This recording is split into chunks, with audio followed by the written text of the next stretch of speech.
السلام علیکم بچوں، کیا حال ہے؟ ٹھیک ہو؟ آج میں آپ کو نئی کہانی سناؤں گا، ٹھیک ہے؟ آپ نے غور سے سننا ہے، اس پہ پھر عمل کرنا ہے۔ یہ کتاب تعلیم و تربیت معاش کی ہے۔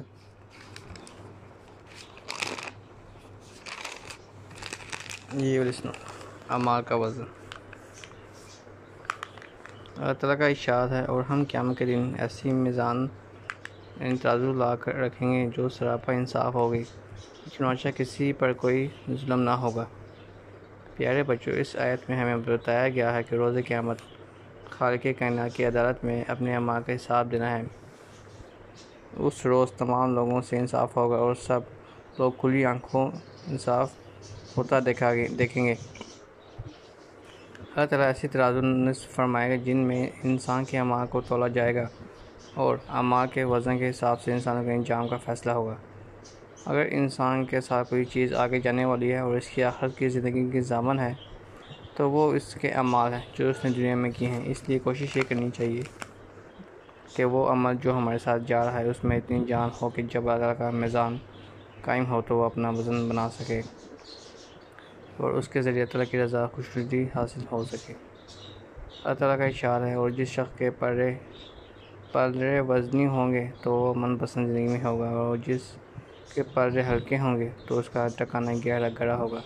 اور تمہیں کیا معلوم ہے کہ وہ گہرا گڑھا کیا چیز ہے؟ وہ ایک دہکتی ہوئی آگ ہے۔ حدیث مبارکہ میں واضح مذکور ہے کہ دو کلمے قیامت کے روز میزان کو باری کر دیں گے، جیسا کہ دو کلمے ایسے ہیں جو زبان پر پڑھنے کے لحاظ سے ہلکے ہیں۔ میزان ترازو میں بڑی اور رحماں کو محبوب ہے۔ سبحان اللہ و بحمدہ، سبحان اللہ العظیم۔ طہارت نصف ایمان ہے اور الحمدللہ میزان کو بھر دے گا۔ سبحان اللہ آدھے میزان بھرنے کے برابر اور الحمدللہ پورے میزان کو بھر دیتا ہے۔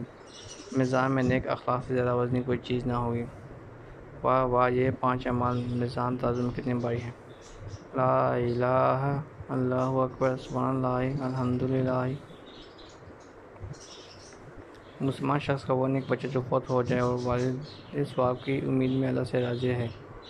اس طرح کے اور اعمال بھی ہیں جو میزان ترازو کو بھاری کرنے والے ہیں، لیکن وہ 2 بنیادی چیزیں جو انسان کے اعمال میں وزن پیدا کرتی ہیں۔ صدق، یعنی انسان جو عمل کر رہا ہے وہ اللہ اور اس کے رسول صلی اللہ علیہ وسلم کے بتائے ہوئے طریقے کے مطابق ہو، نہ اس طریقے سے ہٹا ہوا ہو اور نہ اپنی طرف سے ایجاد کیا ہوا ہو۔ اخلاص مطلب یہ ہے کہ جو بھی کام کیا جائے اس کا مقصد صرف اور صرف خالق کی رضا ہو، اس کے علاوہ اور کوئی مقصد نہ ہو، ورنہ اگر نام و نمود نمائش یا دکھاوا مقصود ہو تو خواہ کام کتنا ہی اعلیٰ درجے کا ہو مگر حق تعالیٰ یہاں اس کی کوئی حیثیت نہیں ہوگی۔ پیارے بچوں، ہم ہر چیز اچھی سے اچھی لینا چاہتے ہیں تو ہمیں چاہیے کہ صدق و اخلاص کو لازم کرتے ہوئے اپنے اعمال کو بھی اچھے سے وزنی بنائیں تاکہ ہم آخرت کی من پسند زندگی پا سکیں۔ تو یہ کہانی آج ختم ہوئی، آپ لوگوں نے اس پہ عمل کرنا ہے، ٹھیک ہے؟ آپ نے سبحان اللہ و بحمدہ، سبحان اللہ العظیم کا کثرت سے ذکر کرنا، ٹھیک ہے بچوں؟